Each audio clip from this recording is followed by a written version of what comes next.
The title of this video is The Supernatural Intervention of Justice Through Josiah. In Jeremiah chapter 9, verse 23 and 24, it reveals what men glory in and then what God glories in. Three different concepts. 9:23, thus saith the Lord, let not the wise man glory in his wisdom. So there's education. Neither let the mighty man glory in his might. There's one strength. Let not the rich man glory in his riches. There's his wealth. That's what normally people glory in. You know, they glory in, they worship at this feat, they admire, things like that. In verse 24, he said, but let him that glorieth glory in this, that he understandeth and knoweth me, that I am the Lord which exercise loving kindness, judgment, and righteousness in the earth, for in these things I delight, saith the Lord. So there's three concepts the Lord delights in, and it's loving kindness, judgment, and righteousness. If you happened to watch the video about the supernatural intervention of justice through Jehu, you'll see that God used justice in that realm, or Jehu limited himself to justice. Unfortunately, he as an individual did not seek after God. In the story of Josiah, we have all three of them: loving kindness, judgment, and righteousness. Now, you study the Old Testament, how God deals with nations. You study the New Testament, how God deals with individuals. Now, that's overly simplistic, but still the idea is there. That in the Old Testament, when God deals with a nation, it's like sin is liquefied and placed in a vial, okay, like blood. In Genesis 15, verse 16, it says, the iniquity of the Amorites is not yet full. So it's like God observes a nation, and their iniquity is placed in a vial or a bowl, and when that iniquity reaches the tippy top, then he'll pick up that vial or bowl and pour it out on the nation. This is the wrath of God. This is what Jesus Christ experienced at Calvary. The wrath of God poured out on him for all the sins of the world.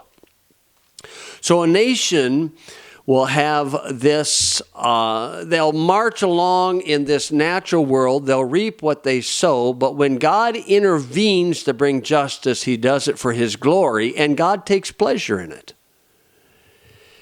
Okay, when God told Abraham he's going to judge Sodom, it got down to 10. If they had 10 righteous, God was not going to judge the nation. With Israel, when God told Elijah to anoint Jehu to execute judgment on the perpetrators of the evil, you limit it to the ones causing the evil, the criminals, the co-conspirators. Elijah thought he was all alone, but God said, no, there's 7,000. So they evidently met the quota, and God did not judge the entire nation. He judged the perpetrators. Now, as time marched on, God judged the entire nation of Israel, so evidently the righteous dropped below the quota that God was willing to spare the nation. Now the nation of Judah, after Israel was conquered, Judah is left, the two southern tribes. And there's a good king at the end of, toward the end of Judah before God conquers the entire nation, judges the entire nation. And the person is Josiah. What's amazing around Josiah is that it was prophesied in 1 Kings chapter 13. And I'm not going to read directly from the text. I'm going to kind of summarize, and I'll read a little bit of it. But in 1 Kings chapter 13, the history is the time of Jeroboam. So you have Saul, David, Solomon, the first three kings, each ruled for 40 years, and then Rehoboam, the son of Solomon, And there was a split that occurred in the kingdoms, the 10 northern and the 2 southern. Jeroboam, who established a golden calf as a worship, as a replacement, took the 10 northern tribes, and Rehoboam took the 2 southern. Now, Rehoboam was wanting to have a, quote, civil war or war between the states, but God told him, don't do that. Don't do it. And fortunately, he listened, didn't do it. Now, Jeroboam established a pagan counterfeit of Jehovah God in the worshiping of a golden calf. In 1 Kings 13, God told a young man, I want you to go preach at the altar that Jeroboam has established. So here's what he said. O altar, altar, thus saith the Lord, behold, a child shall be born unto the house of David, Josiah by name, and upon thee shall they offer the priests of the high places that burn incense upon thee, and men's bones shall be burnt upon thee. Okay, pretty long statement. It's got a lot of characteristics in that prophecy. And this prophecy was given around 975 BC. It was not fulfilled until 625 BC. So this was a 350-year prediction. The prophecies of the Bible are what proves the Bible to be the Word of God. The writer of the Word of God knows the future and the past. Now this turns out to be a sad story for the young man. He's not named. After he gives this prophecy, this is the church or the temple that the king attended. And normally, they would get, fluffy little messages because the president's in. But this young fella, he gave the truth. And then he backed it up with a sign, which is a requirement for Jews. Well, there's Jeroboam sitting there, verse 4. And, hey, you don't talk to a Jeroboam like that. You know who I am. Well, he got mad, bent out of shape, showed it. And God intervened and said, okay, pal. And he got leprosy right on the spot. Then he asked the young man, he cried out. Boy, when you get something like that quick, you cry out. He cried out to the young man, please pray for me. Now, I don't know about you. If I was a young man praying for somebody wicked like that, yeah, sure, I'll pray for you. God, judge him right now. Well, he prayed and he got his hand restored. Got healed in it, the gift of healing. Now the king has a different attitude. And he wanted the young man to come dine with him. And the young man said, no can do, no can do. He said, if thou wilt give me half thine house, I will not go with thee, neither will I eat bread nor drink water in this place. For it was charged me by the word of the Lord, saying, eat no bread nor drink water, nor turn again by the same that thou camest. So the word of the Lord said to the young prophet, don't eat, don't drink with anybody. So he left. You see, a wicked man couldn't deceive him. Well, on the way back, an old college seminary professor heard what the young man had done, and he sent a message to the young man, hey, I want you to come home and eat with me, dine with me. And the young man, again, repeated, oh, no, the word of the Lord said unto me. The word of the Lord said unto me, I can't do that. And the old prophets, do you know what the original languages are saying? I mean, have you researched, have you used your lexicon, or have you looked up the Hebrew word of what you were told? I mean, you do need to know what the originals say, don't you? I mean, the Greek says this and the Hebrew says that. Well, he would have limited himself to the Hebrew at this time. And he said, well, I read the Hebrew, and the Hebrew said that you can come dine with me. And the good old prophet deceived the young man. Sad story. You see, a bad man, he wasn't going to be deceived, but he let his guard down with what appears to be a good man. And the storyline goes that while they're sitting at the table, the old prophet pronounced judgment on them for disobeying the words of the Lord, even though the old guy didn't believe any of it, but yet he pronounced judgment. The young fella goes out, gets on his Democratic mascot, a jackass, and on his way home, a lion attacks the young man and kills the young man, and his body is cast in the way, and the lion doesn't eat the carcass. Spiritually speaking, this First Kings story is what happens in most Christian colleges and all Christian seminaries, where a young man walks in believing he has the words of God available to him, and then they cast doubt on it, and then the young man walks out not believing in anything, and he is considered a castaway of the ministry. He might still be in the ministry, but God views him as a castaway. Sad story. Okay, 350 years go by, and guess what? A boy is born of the lineage of David, and he is named Josiah. He happens to be the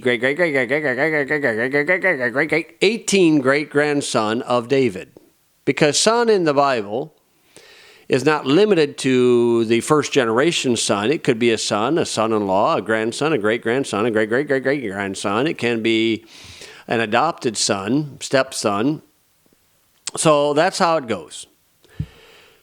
350 years go by and Josiah is born. Okay, his grandfather was an extremely wicked man, Manasseh.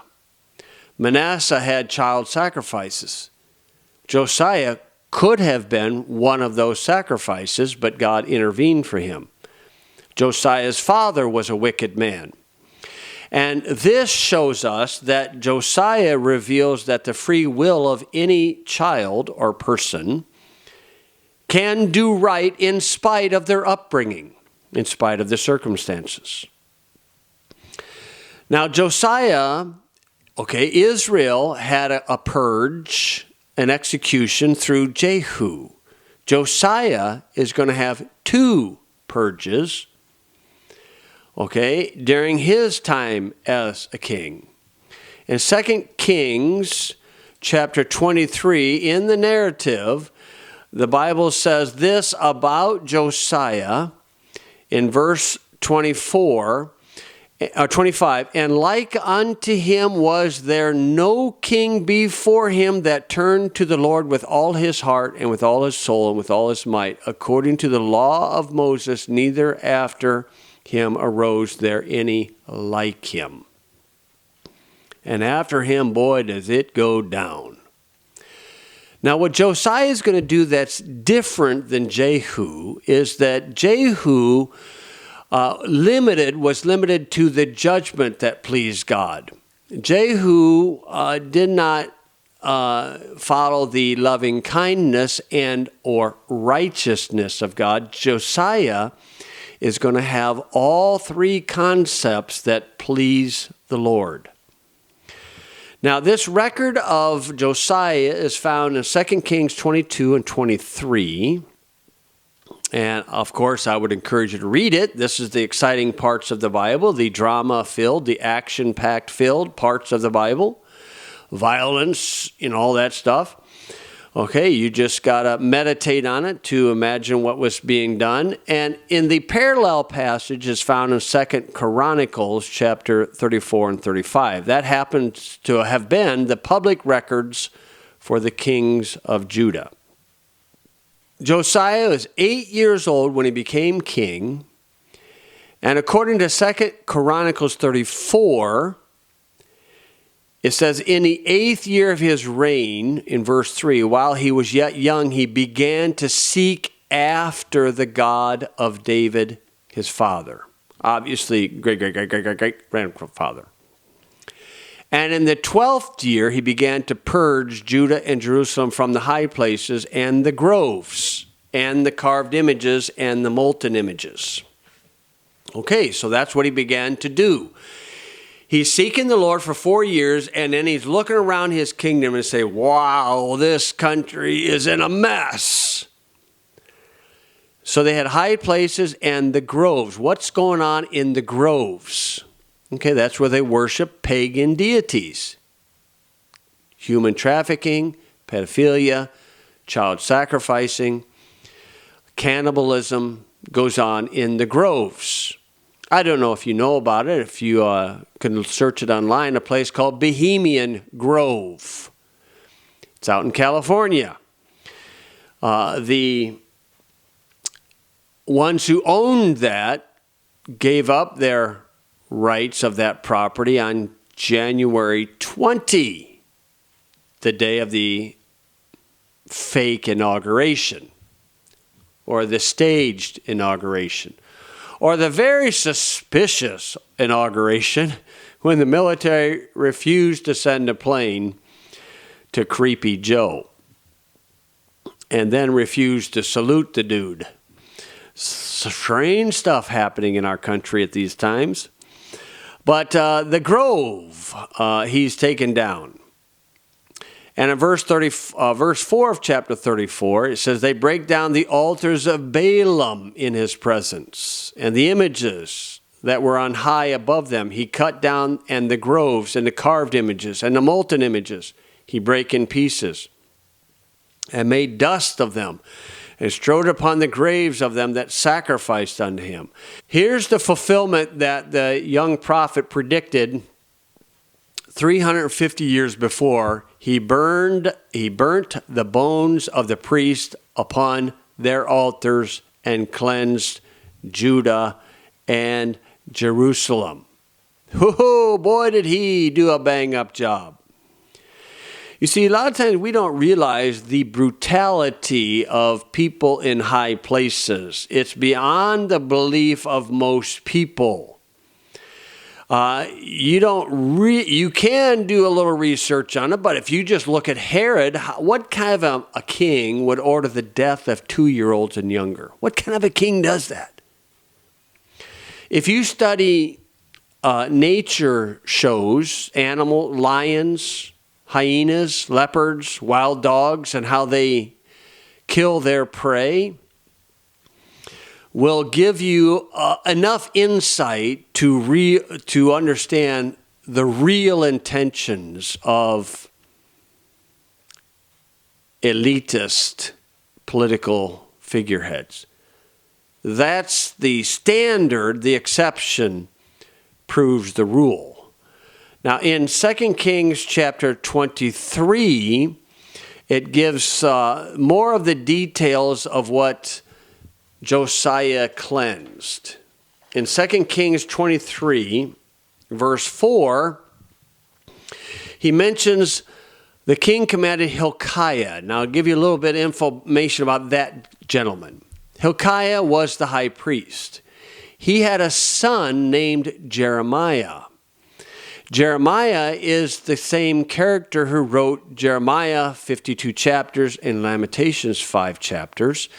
Jeremiah and Josiah were buddies. They grew up together. And that could be the influence that each had on each other to seek after the Lord. So Hilkiah is the dad of Jeremiah.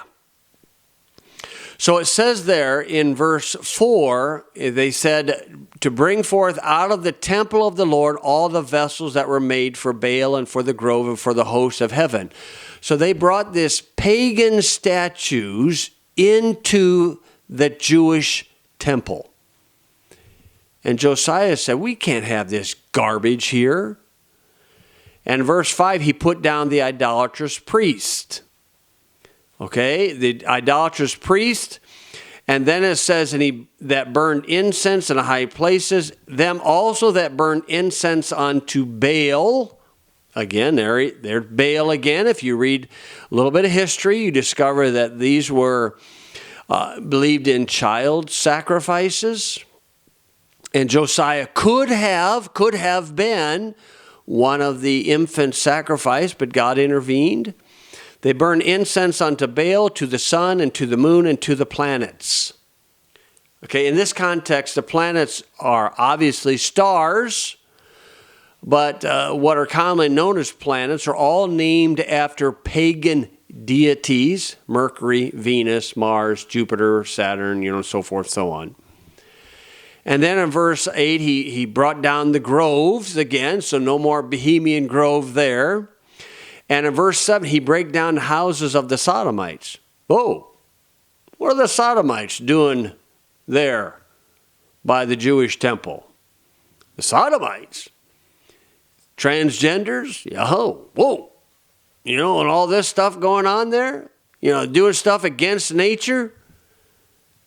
Josiah's brought their houses down, booted them out. And verse 10, it says, and he defiled Topheth, which is a valley of the children of Hinnon, that no man might make his son or daughter to pass through the fire, to Molech. Molech was an owl god. Do you know what? There was a 40-foot statue of an owl god. Maybe it's still there. I'm not sure. In Bohemian Grove, that people like Henry Kissinger and other political bigwigs did perverted things there. Now I want to go back to 2 Kings 22 and see what happened. We can learn some valuable things here. Josiah, remember, when he was 8, he became king. When he was 16, he began to seek after the Lord. When he was 20, he began to purge and clean things up. And when he was 26, he had a second purging. Okay, so in verse 10 of chapter 22 of 2 Kings, it says, and Shaphan, the scribe, showed the king, saying, Hilkiah, the priest, hath delivered me a book. And Shaphan read it before the king. Now, the book that he brought to him would have been the copy of Deuteronomy. That would be the most likely candidate. And the place where they were reading is Deuteronomy 28. That would be the most likely candidate. Okay, and then it says in verse 11, and it came to pass when the king had heard the words of the book of the law that he rent his clothes. It scared him. What was he reading? He was reading about a bunch of curses that was going to be placed on Israel and or Judah when they violated the God of nature, Jehovah God. And it scared him. Now, there was no remedy given. It just was curses after curses after curses. And you'll read this in Deuteronomy 28. The first 14 verses are blessings when Israel, because God and Israel were in essence married, and they had a quid pro quo.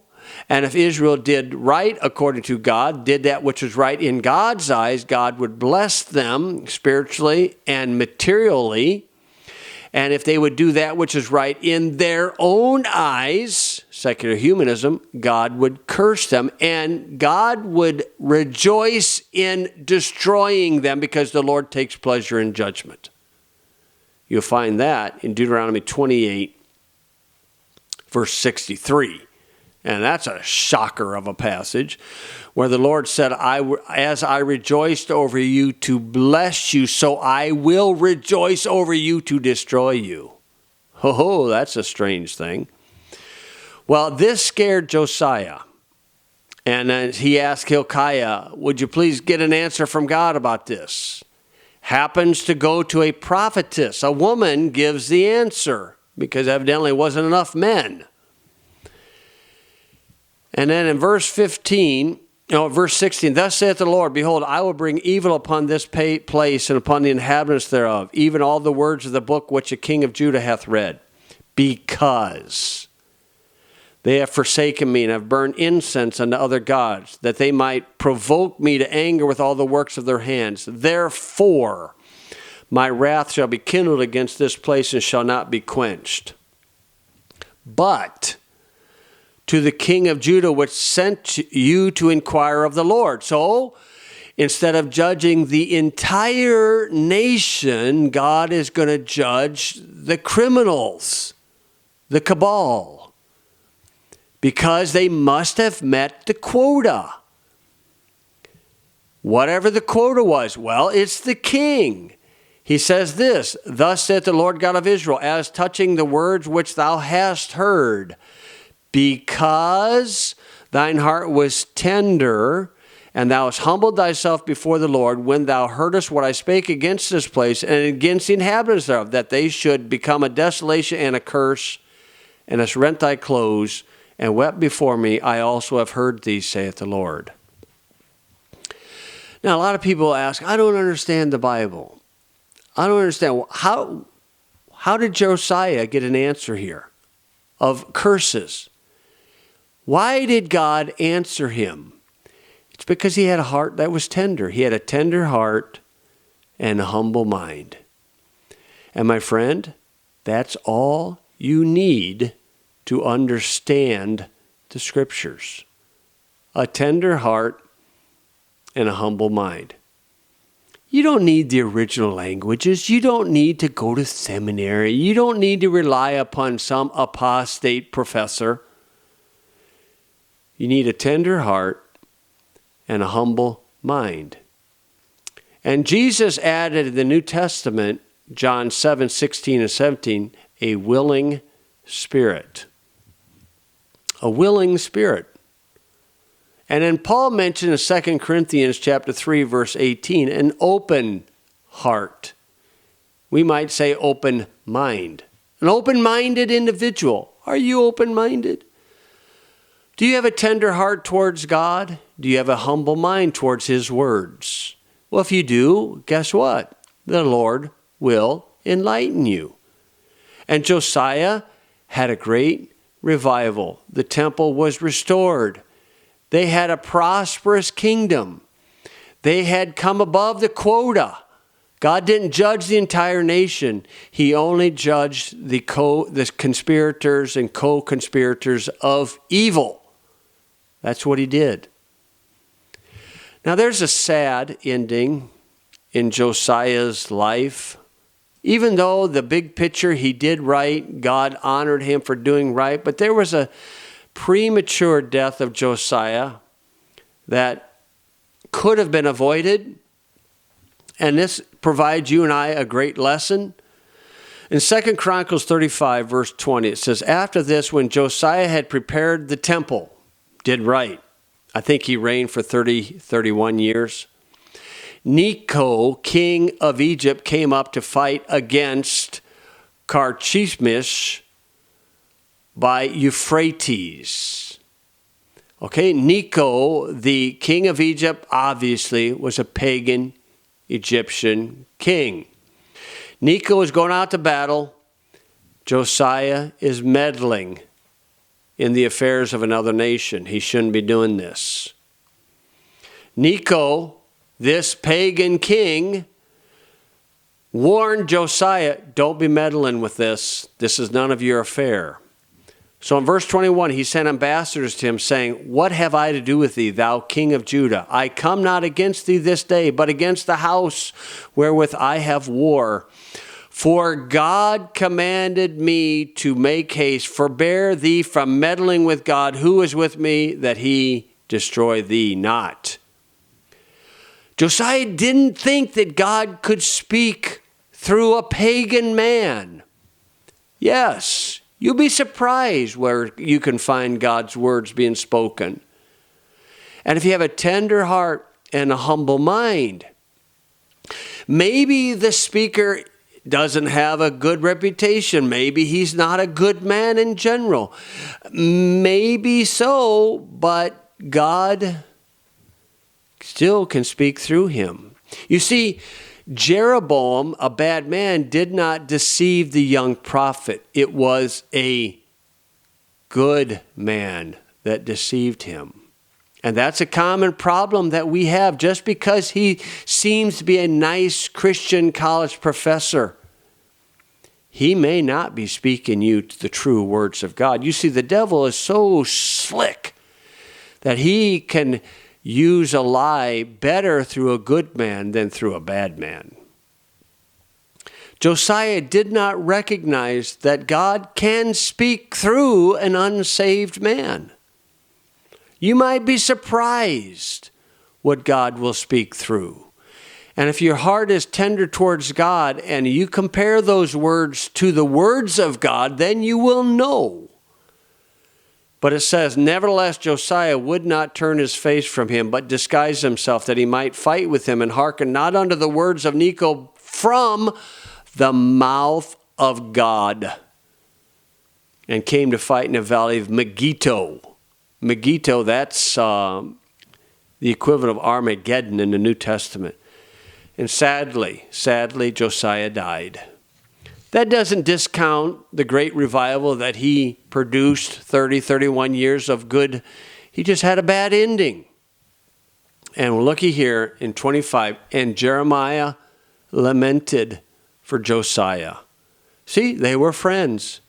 He lost his friend because his friend didn't recognize that the words of God can come through different sources.